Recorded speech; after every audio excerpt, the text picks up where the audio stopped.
Hello and welcome to the kitchen here at Pottsgrove Manor. My name is Anne and I am the museum educator here, and I'm excited to teach you how to make a Portugal cake.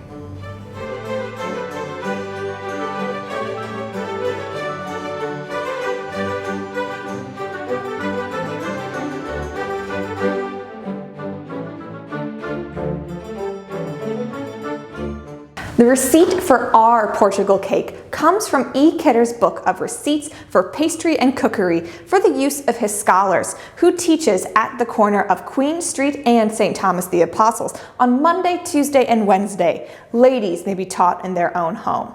Not only is that an amazing title for a book, but his receipt for a Portugal cake says it's to be baked in a heart-shaped tin.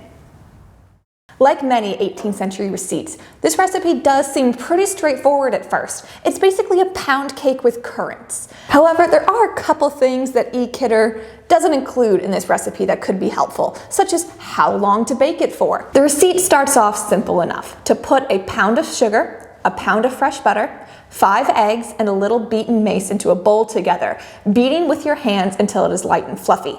To help that along, I am going to go ahead and beat the eggs a little early by themselves before I add in the rest of my ingredients.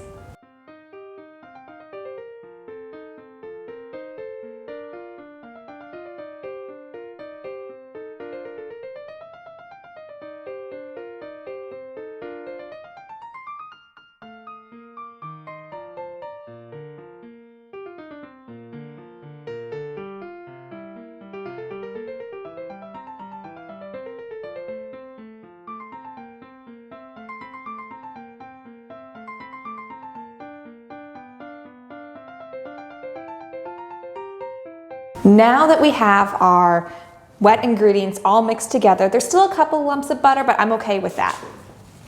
Time to add our flour and our currants. Our recipe does say to have currants that are clean and well picked, but if you're buying from a grocery store today, that's already taken care of.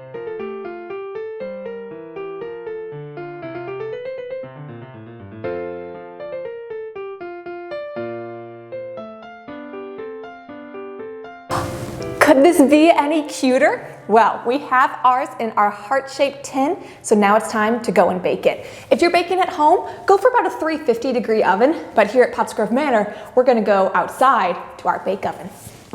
The bake oven here at Pottsgrove Manor has been going for several hours, slowly getting this oven up to temperature.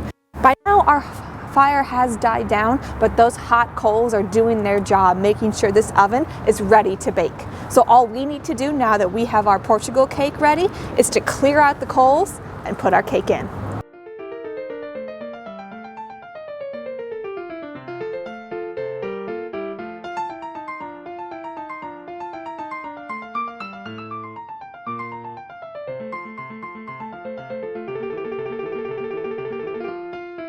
Now that our oven is hot, it's time to put our trays and stuff inside. I like to put a couple little S-hooks down at the bottom so that my cake isn't touching the actual hot bottom of the bake oven. There's a little bit of separation in between so the bottom won't burn while the middle is raw. And of course, a baking sheet to help it too. Acting fast, it's time to put my wonderful heart-shaped Portugal cake in the oven. Now that my oven is sealed, it's time to see how well this bakes.